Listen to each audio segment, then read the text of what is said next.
membahas tentang konsolidasi anak perusahaan yang kurang dimiliki sepenuhnya diakuisisi lebih dari nilai buku.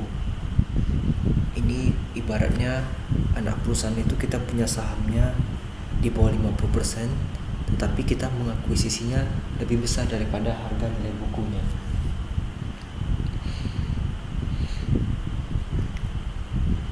Bisa dibaca dulu. Tetap akan ada muncul goodwill karena nilai akuisisi lebih tinggi dari nilai buku. Ini bisa menjadi rumit karena metode akuntansinya bisa berbeda. Kita lihat dulu contoh kasus di perusahaan Walmart yang mengakuisisi kepentingan pengendali di Massmart. Massmart ini adalah perusahaan di negara Afrika Selatan dan Afrika Sub-Sahara. Ketika si Walmart mengakuisisi Massmart, ini menjadi kunci bisnis Walmart untuk bisa masuk di pasarnya benua Afrika.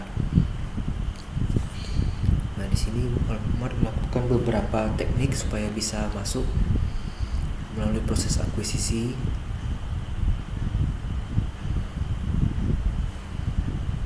Oke, berikutnya kepentingan dan pengendali bersama dengan diferensial. Ini dimiliki oleh pihak lain selain pemilik mayoritas. Oke, ini bisa dibaca dulu.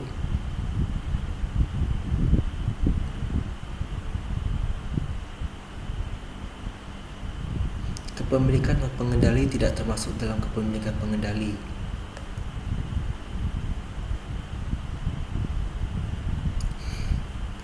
Ini maksudnya dipisah di dalam pengungkapan laporan keuangan konsolidasiannya.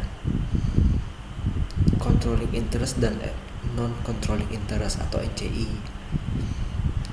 Biasanya di bagian ekuitas ada tertulis kalau di neraca. Diferensial ini harga pembelian dengan nilai aset, nilai buku aset bersih perusahaan yang diakuisisi.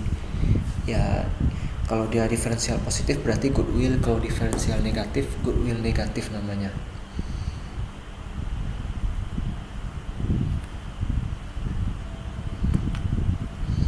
Nah, ketika ada kasus kepemilikan dan pengendali, maka harus diperhitungkan kepemilikan dan pengendalinya ini.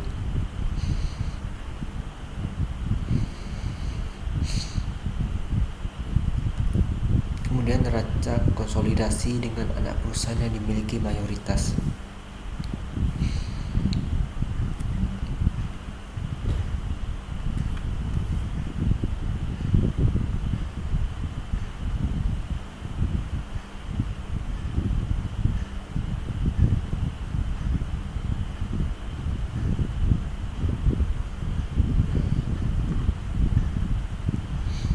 Oke, berikutnya ada hal yang diperhatikan dalam menyusun neraca konsolidasi. Pertama, kita susun daftar aset dan liabilitas. Ini yang sudah disesuaikan dengan nilai wajar pada saat akuisisi. Kemudian kita menghitung goodwill. Ini sebenarnya goodwillnya harus dihitung pertama total dulu. Berikutnya kita pecah untuk yang kepemilikan pengendali.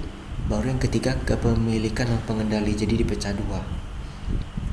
Kemudian kita susun neracanya, baru buat memastikan neracanya ini mencerminkan posisi keuangan yang sebenarnya.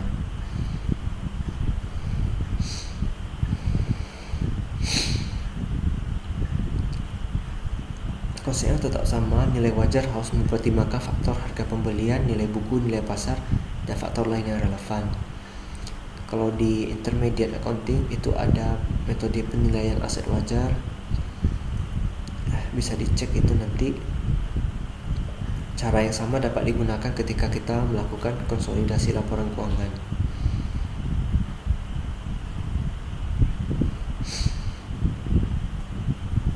Di sini banyak membahas tentang goodwill.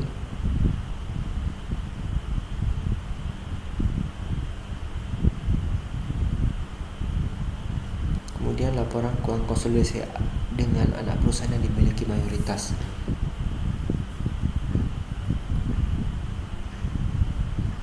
Prosesnya kita konsolidasi neraca, konsolidasi laba rugi, konsolidasi arus kas. Ini seperti biasa juga ya. Kemudian penghentian konsolidasi.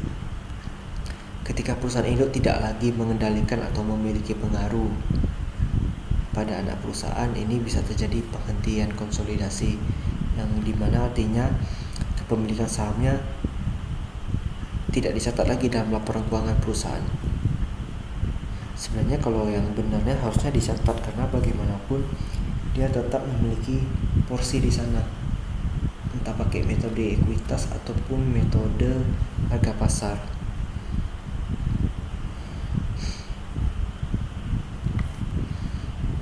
Mencatat nilai tercatat investasi pada anak perusahaan yang dihentikan konsolidasinya.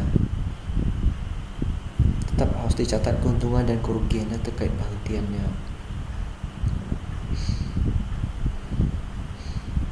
Anak perusahaan harus pun semua akun yang berkaitan dengan induk. Ketika dia mengalami laba dari proses akuisisi, berarti harus dihapus itu, termasuk ruginya.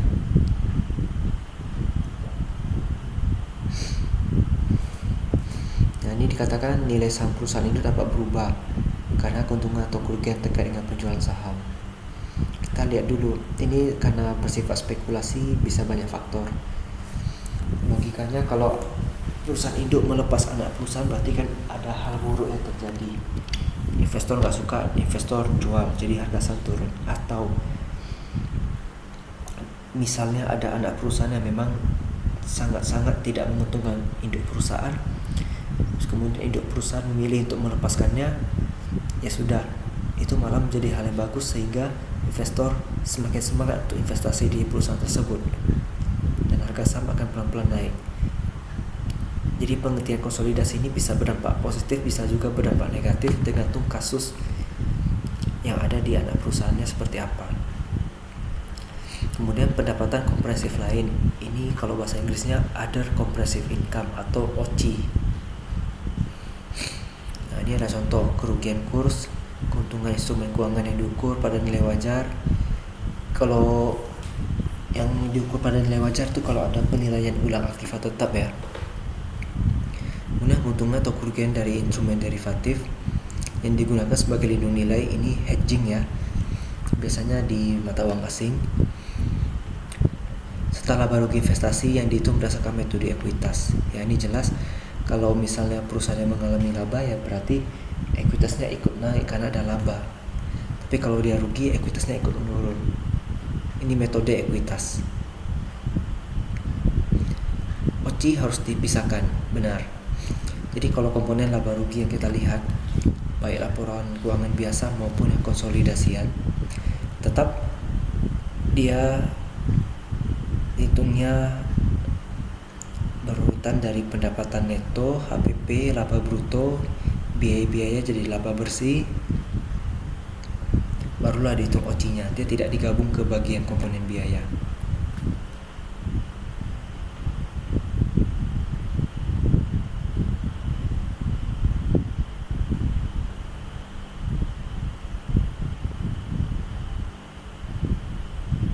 Oh, kalau ini jelas, ini benar ya.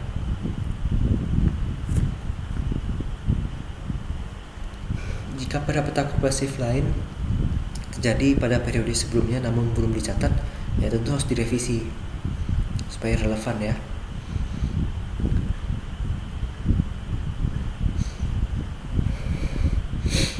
Pendapatan komprehensif lain itu diakui sebagai ekuitas ya, karena dia akan menambah laba sifatnya.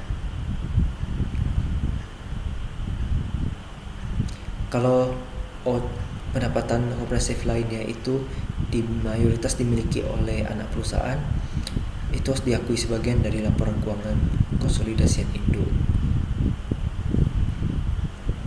Ini berarti kan kalau pakai metode ekuitas ya berdasarkan porsi sahamnya.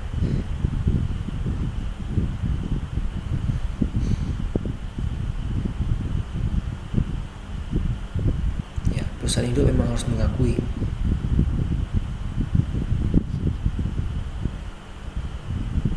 Sebenarnya tidak hanya pendapatan, tapi kerugian pun harus diakui kalau dia konsolidasian. Dengan catatan metode ekuitas.